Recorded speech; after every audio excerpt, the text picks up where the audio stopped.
मी याचं प्रत्येक गोष्ट ऐकते, हा माणूस अजिबात ऐकत नाही माझं. जो खोकला त्याला जागेवर ठोकला. मला म्हणते उठ उठ उठ हलतोय, घर हलतोय, भूकंप झाला काहीतरी हलतोय, सोफा हलतोय. आणि मी उठून पण बसले आणि सागरला सांगते सागर हलतंय. नमस्कार मंडळी. तर आता नुकतेच आम्ही केदारनाथ आणि बद्रीनाथ असे 2 धाम करून घरी आलोय. पण या दगदगीमुळे मला प्रचंड त्रास झालाय. मला सर्दी, ताप, खोकला आता सुरू आहे. अंगात पूर्ण ताण नाही, अंथरुणावरून उठावंसं वाटत नाहीये. पण सकाळी उठून मला डबा नाश्ता बनवावा लागतो. पण 3-4 दिवस तर मी सागरला डबा दिला नाही आहे, पण नाश्ता तर बनवावाच लागतो. आणि सकाळी उठा, गॅस जवळ जा, उभं राहून नाश्ता बनवा, हे मला अजिबात जमत नाही आहे ह्या सगळ्यामुळे.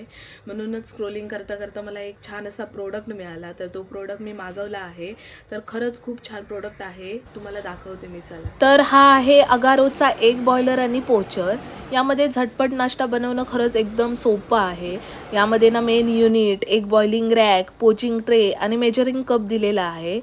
आपण ह्या दिलेल्या मेजरिंगच्या कपमधून मोजून पाणी टाकायचं आणि दिलेल्या पिनच्या साहाय्याने अंड्यांना क्रॅक करायचं आहे. आणि यामध्ये तुम्ही एकाच वेळी चक्क 8 अंडी पण बॉईल करू शकता. आणि सोबतच ना पोच ट्रे पण दिलेला आहे. आणि बॉइलिंग एग्स तुम्ही सॉफ्ट, मीडियम आणि हार्ड अशा 3 टाईपचं बनवू शकता. आणि विशेष म्हणजे याची बॉडी पूर्ण स्टेनलेस स्टीलची आहे. तर मी आता यासोबतच एक पोच करणार आहे, एक मसाला आणि एक अंड असंच फोडून टाकणार आहे. आणि सोबतच थोडेसे वेजीस पण स्टीम करण्यासाठी ठेवलेले आहेत, कारण आता हेल्दी खाणं खूपच गरजेचं आहे. आणि सगळ्यात चांगली गोष्ट म्हणजे हे ऑटोमॅटिक आहे. हे रेडी होईल तेव्हा आपणच याची लाईट पण बंद होईल. त्यामुळे मला गॅस समोर लक्ष ठेवून उभे राहायची आता काहीच गरज नाही. आणि आता इथे तुम्हीच बघू शकता अंडी आणि भाज्या किती परफेक्टली स्टीम झाल्या आहेत. आता आजारपणात असा गरमागरम आणि हेल्दी नाश्ता कोणतीही मेहनत न घेता मिळतोय.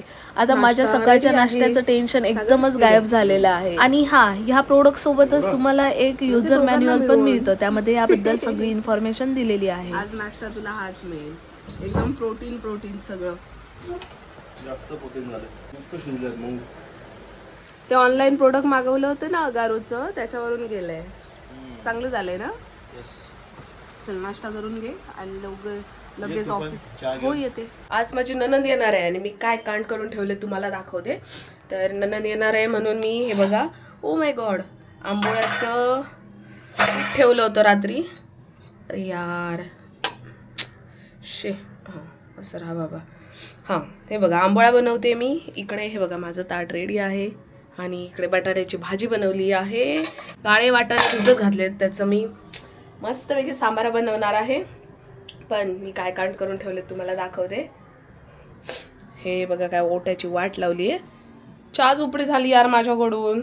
हे बघा सगळं इथपर्यंत आली चहा. मी ना कामं वाढवून ठेवते खरंच.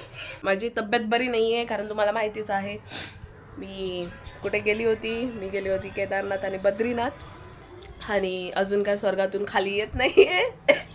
खूप बरं नाही आहे. खोकला सुरू आहे, खोकून उलट्या होत आहेत. कफ सगळा भरला आहे, जाम झाला आहे. सर्दी सगळं एकदम आलं आहे. आणि काल ननंद बोलली की वहिनी मी येते. तर म्हटलं अरे वा, ऑलवेज वेलकम, ये. मग तिच्यासाठी म्हणून मी आज आंबोळ्यांचं बेत केलं आहे. तर मी आता आंबोळ्या आधी बनवून घेते आणि थोड्या वेळाने तुमच्याशी बोलते. शेजारपाळ गावासारखं मुंबईत पण माझं सुरूच असतं. तर शेजारी एक भाभी राहते, तर ती मला काय नाही काय देत असते. तर मग तिची ताटली होती माझ्याकडे, मग तिला मी आता हे नेऊन देते आंबोळ्या आणि बटाट्याची भाजी. चला. तर मंडळींनो, सगळ्या आवडीपर्यंत इतक्या दमलं आणि खोकलो इतकं जाम झालं असा ना की मका इलापासून 2-3 दिवस कंटिन्युअस उलटी होता. अका कफ भरपूर झालं असा, एकदम छाती वगैरे भरली असा. त्याच्यामुळे खोकलो की उलटी होता. काल रात्री पण झाले, आज सकाळी पण झाली. त्यामुळे माझी दुपार तर ना पूर्ण अशी झोपानच गेली. दिवसभर काय करू, टाईमच गावलो नाही. तर संध्याकाळी आता उठलंय मी, मस्त कॉफी करून पिलंय आणि आता सगळं घर आवरलंय. कारण जसं आम्ही केदारनाथ ट्रीपवरून इलं होतो ना, तेव्हा सगळं पसारं तसं टाकलं होतं. म्हणजे ट्रीपवरनं इलं होतं ना, तेव्हा ते कपडे सगळे मशीनमध्ये टाकून सुकत घालून असेच बेडवर टाकलेले होते. ते सगळे आवरलं, लादी, झाडू, ओटो सगळं केले सगळा. सॉरी या तुमका या ब्लॉगमध्ये बघू गावतला, कारण भयानक सर्दी झालेली असा. तर माझ्या नंदेचो फोन येलेलो की वहिनी मी 7 वाजता डायरेक्ट ऑफिसवरनं निघतले आणि डायरेक्ट येतले म्हणून. तर आता योग झालाच असा. सागर पण निघाले असं, ते पण म्हणजे दोन्ही बहीण भाऊ एकदमच येतील पाटणा फुडणं नाही ते एकत्र. तोपर्यंत मी आवरतंय आत्ता खय माझा आवरून झाला. आणि जेवण पण करूचा बाकी असा. तर आज जेवणाचो बेत असा आंबोळी, बटाट्याची भाजी, काळ्या वाटाण्याची उसळ, डाळ आणि भात. तर आज शुक्रवार असा तर सागर म्हणत होते मासे आणतोय, पण इतका सगळा काय माका ह्या तब्येत बरी नाही त्याच्यात तर काय माका करू जमात असा तर माका काय वाटत नाही. तर सागरला म्हटलं की नको आज डाळ भातच करूया. आणि ना काय माहीत इलापासून ना म्हणजे दाढे खूप दुखतो, दात दुखतं, शिवशिवतं. त्याच्यामुळे ना मला असं काय खाऊसारखं असं वाटतच नाही. तर आज डॉक्टरकडे म्हणजे तर सागर सांगतात की चल तुका मी डॉक्टरकडे घेऊन जाते. तर मीच अपसतपणा केलं आहे. मीच ते का नाही नको खोकला तो होतलो बरो असं सांगितलं. तर आज जबरदस्ती सागर माका हॉस्पिटलमध्ये नेणार होते. तर त्यांचा काम इला त्यामुळे ते येऊ शकले नाही आज लवकर कामावर ना. त्यांना सांगितले कप सिरप वगैरे आणा, तर ते आता सागर येतील.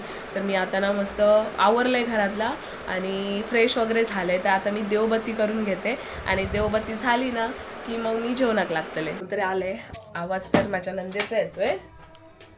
अरे बहीण भाऊ एकत्र आवाज. मी म्हणतच होती तुम्ही दोघं एकत्रच येणार. या मला माहिती असतं सगळं.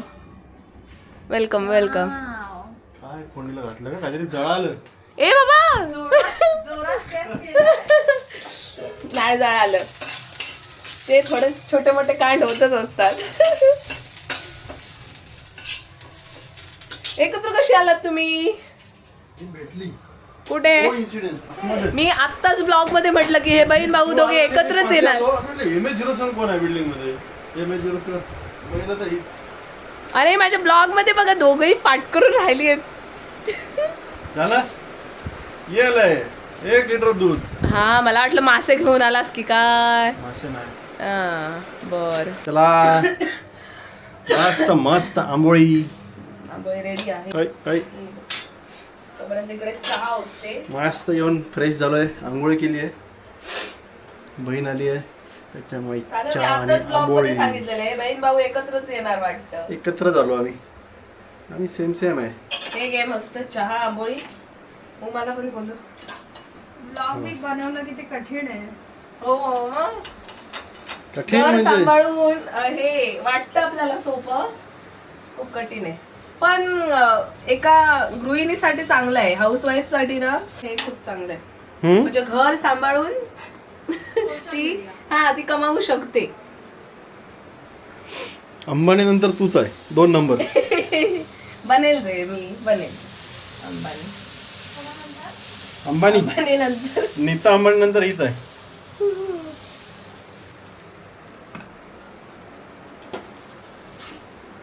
आता रात्रीचे वाजले 8:15 आणि आमचा संध्याकाळचा नाश्ता झाला. अजून जेवण बाकी आहे. आंबोळी आणि घावण्याचं फ्युजन. पातळ काढलात रे, मला पातळच आवडतात. घांबोळी. अमेझिंग. थँक्यू. आंबोळी आणि घावणे घांबोळी. थँक्यू. आणि भाजी कशी झाली आहे सांग ना. भाजी वाव झाली आहे. बटाट्याची. सागर मला चहापेक्षा जास्त भाजी बरोबर वाव वाटतं. चहा भाजी आणली का मुद्दाम? असं काय नाही, ते छान लागतं, ते कॉम्बिनेशन छान आहे. मला ऍक्च्युली हे आवडतं. हा तू बटाट्याची भाजी भाजी असते ना, बटाटा वड्यातली भाजी. वड्यातली भाजी तशी झाली आहे ना, तशीच बनवली आहे. बटाटे वडेच बनवायचे. होय ना, असं मला पण वाटत होतं जेव्हा मी भाजी बनवली ना, हा, तर असं वाटलं की यार बटाटे वडे बनवायला पाहिजे. तशी झाली आहे सेम. एकदम मस्त आहे. मी एक हे बनवलेला काय एक आहे रील बाहेर, मी तुला पाठवते तसं बनवतो. मग सगळीकडे प्लेसेसला गेलीस की असं कर असं कर आणि video बनव. बनवूया. आता मला तू ते केलंस तर तेव्हा आठवलं तो. आता आमच्या केदारनाथच्या गप्पा चालल्यात. आम्ही सांगतोय आमचा एक्सपिरियन्स, तुम्हाला पण आम्ही नक्कीच सांगू. त्या संदर्भात सगळे उरलेले हळूहळू माझे व्हिडिओ सगळे आपल्या चॅनलवर येतीलच. तर कधी येतील काय माहीत नाही आहे. तर आमचं चाललं आहे की आम्ही कसं ट्रेक वगैरे करून आलो आणि काय काय फेस केले ते. आता आम्ही आमच्या म्हणजे माझ्या ननंदेला सागरच्या बहिणीला आम्ही सांगतोय. माझा आवाज खूपच बसलाय ना आता.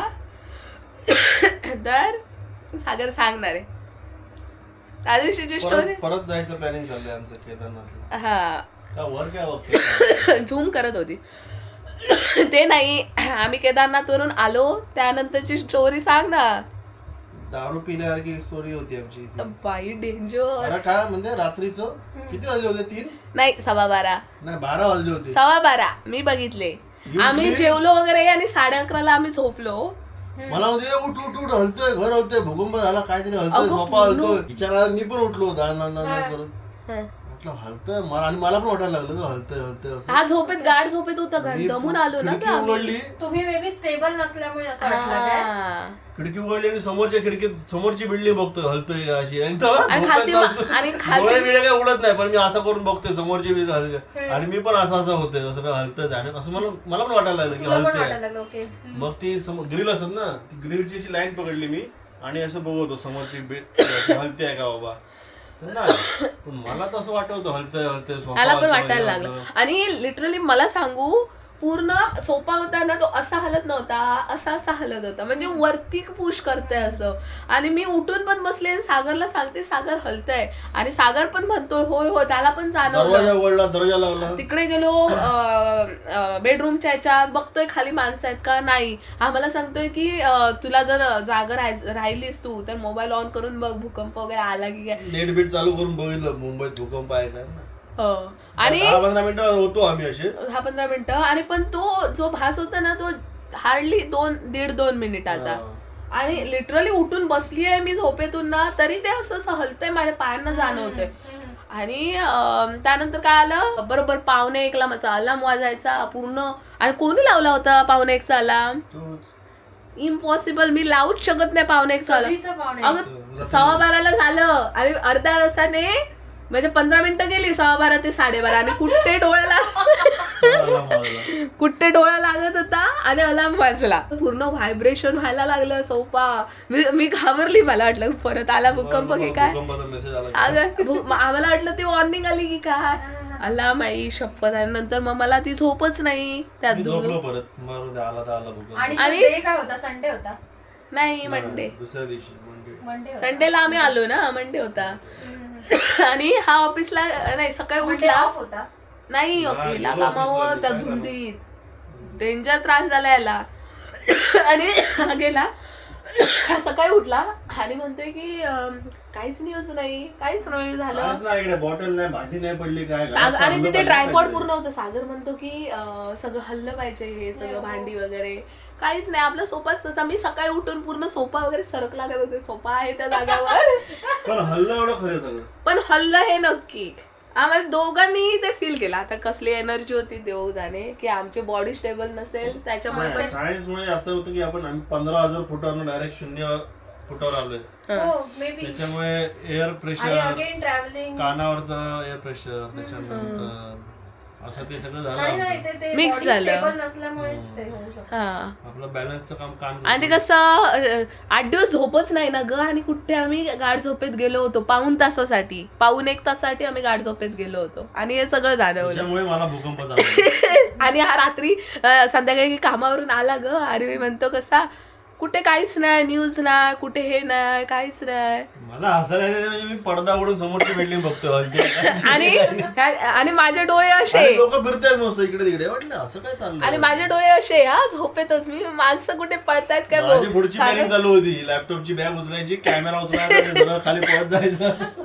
दरवाजा उघडला बघितलं बाहेर काय नाही परत लावून पण घेतला मी.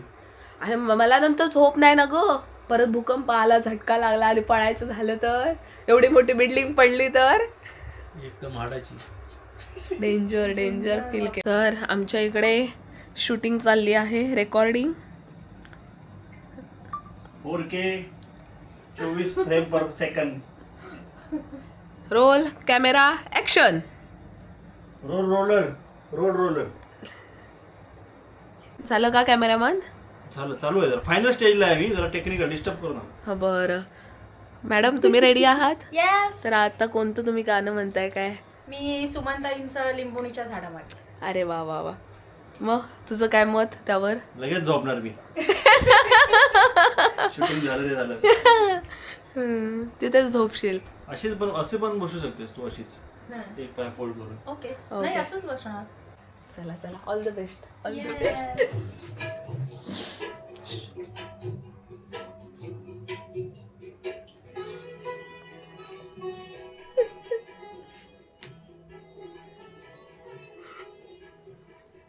आमची सिंगर आहे ना, ती आमच्या पुढ्यात गाणं म्हणू शकत. हिला लागलाय खोकला. अरे जो खोकला त्याला जागेवर ठोकला. तर बहीण पाठी गाणं रेकॉर्ड करते, त्याच्यामुळे हिला इकडे घेऊन आलो. आणि घुस. हा, बहीण बाहेर गाणं रेकॉर्ड करते म्हणून आम्ही दोघे आत आलोय, कारण हिला लागलाय खोकला आणि जो खोकला त्याला जागेवर ठोकला. खोकून खिडकीतनं दोन बाहेर काढाने खोकायला पण देत नाही. खिडकीतनं तोंड बाहेर काढाने खोक. झालं का? मीच उठून केलंय आता. डन. बघू, आम्हाला दाखवा. सॉरी गाईज, तुम्हाला मी गाणं ऐकवू शकत नाही कारण मला कॉपीराईट लागू शकतं. I am so sorry. नाही तर तुम्हाला नक्कीच मी गाणं ऐकवलं असतं. जर तुम्हाला गाणं ऐकायचं असेल तर हिचं चॅनल आहे इंस्टाग्रामवर, यूट्यूबवर नाही, उमा म्युझिक म्हणून तुम्ही नक्की सर्च करून बघू शकता. बघ, प्रमोशन पण करून टाकलं. थँक्यू. परत आंबोळ्या. एकदा पीठ ठेवायचं आणि आंबोळ्यांची खासियत आहे की एकदा चालू केलं की 2 दिवस तुम्हाला नाश्ता, जेवण, संध्याकाळी चहा पूर्ण आंबोळ्याच मिळतात. ते पटापट नाश्ता. आणि नंदनबाईंचा डबा, काय डबा आहे ते विचारू नका. तू खाणार ना चहा आंबोळी? होय, 2 पातळ कर, पण डोसा हे काय पातळच काढते, पातळच काढते. काय म्हणतो? महाभारत वाच ती जरा, 2 पुस्तकं वाच. चला आता. अरे बोलायचं, तुम्ही बोलायचं बंद का होता? कॅमेरा हे आहे मी शाय. कॅमेरा शाय. पेपर आला, पेपर वाचून दाखवतो. 8 वाजता येतो पेपर. Bye bye. चला बाय. चला, तुम्ही आलात, आम्हाला खूप छान वाटलं. असंच की हो, गाणी शूट करतो. छान छान गाणी शूट कर, छान छान गाणी म्हण, मोठी सिंगर हो. काय हसत हे. मान्सून 2 दिवसात महाराष्ट्रात. तर शनिवार रविवार असला की आमचं हे 2 दिवस तर एकदम आरामात जातात. तर नणंद आली होती, ती गेली सकाळी. अजून काय बरं वाटत नाही आहे. केदारनाथवरून आलो आहे खरं, पण तब्येत का अजून ठीक नाही आहे. हळूहळू वाटेल बरं. तर मी सांगायचा मुद्दा असा की आमच्या गावी पाऊस पडतो आहे, मान्सून सुरू झाला आहे. तर म्हणजे सगळ्यांचे स्टेटस देत आहेत, सासरे सांगत होते, व्हिडिओ पाठवला की बाबा जोरदार पाऊस सुरू आहे. तर अजून मुंबईत काय सुरू नाही आहे. तर हा व्हिडिओ आता कधी येईल माहीत नाही, पण सध्या आता तर नाही आहे मुंबईत पाऊस सुरू. तर सागर मला कसं म्हणतो माहिती आहे, पाऊस पडायला सुरुवात झाली ना की मस्त भजी वडे कर हा. तर मी म्हटलं बरं करूया आपण, कांदे वगैरे एक्स्ट्रा आणून ठेवूया. तर मला म्हणतो की बाजारात जा आणि 5-5 किलो कांदे, सुके कांदे घेऊन आणून ठेव. म्हणून म्हटलं ठीक आहे बरं ठेवते. काल ना मी म्हणजे जेव्हा नणंद आली होती, बटाट्याची भाजी बनवली होती आणि उसळ बनवलेली, म्हणजे सांबार काळ्या वाटाण्याचं, आणि आंबोळ्या बनवल्या होत्या. तर बटाट्याची भाजी एवढी आवडली ना दोघांना पण, म्हणजे एकदम बटाटा वड्याची भाजी असते ना तशी झाली होती. तर सागर मला म्हणतात की बटाटे वडे करूया, म्हणजे असं त्याला मनापासून वाटत होता. पण एक मन असं करत होतं त्याचं की नको नको, म्हणजे मला त्रास पण द्यायचा नसतो, याला खायचं पण असतं आणि मला त्रास पण द्यायचा नसतो. तर असं म्हटलं, मग मी पण असं टाळटाळ केली आणि केलं. आणि मग सागर आता खालती गेले, बिल्डिंगच्या खालती कपडे इस्त्रीला द्यायला. तर तोपर्यंत जसे ते गेले ना, पटकन मी बटाटी कुकरला लावली आणि सगळं पटापट तयार केलं आहे. पीठ वगैरे सगळं कालवून ठेवलं आहे. तर आता जसे सागर येतील ना तसं मग मी त्यांना गरम गरम वडे तळून देईन. म्हणजे ना सागर जेव्हा काय बोलतात ना तेव्हा मी त्यांना जे हवं ते बनवून देते. म्हणजे ते खूप खवय्ये आहेत, त्यांना म्हणजे मासे लागतात, चिकन लागतं, भाकरी हवी असते, जसं जसं त्याला पाहिजे ना तसं तसं मी बनवून देत असते.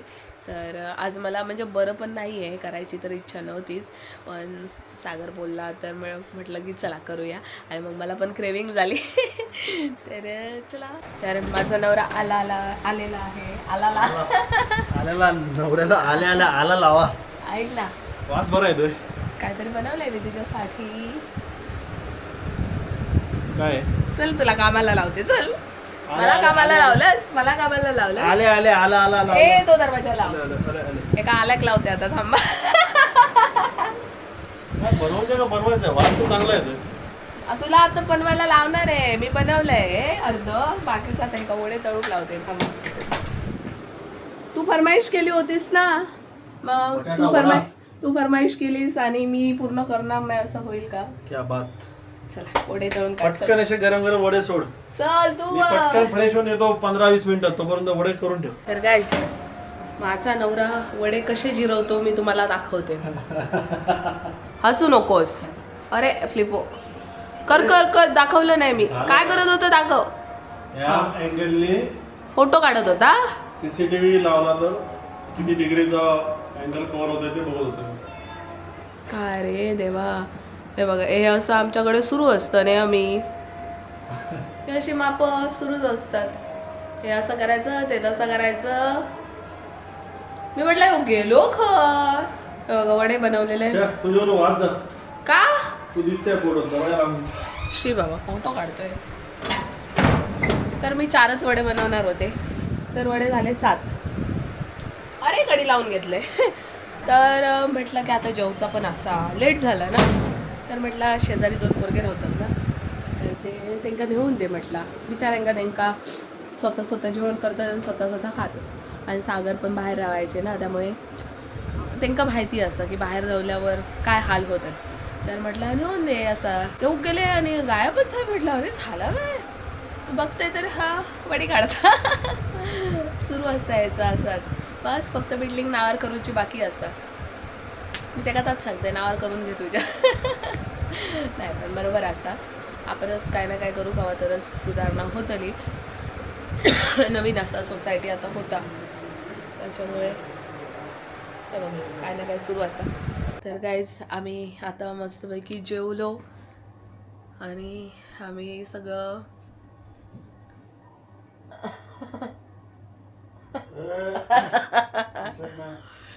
आम्ही जेवलोय गाईज. आणि तिकडे पाठीमागे बघा, मी खूप दमली आणि मला आज भांडी घासायचं खूप म्हणजे खूप कंटाळा आला. तर मी म्हटलं की उष्ट काढून ठेवते, उद्या घासते. तर माझा नवरा सांगतो ताटे आहेत मी घासून टाकतो, आणि हा माणूस सगळी भांडी घासून टाकतोय.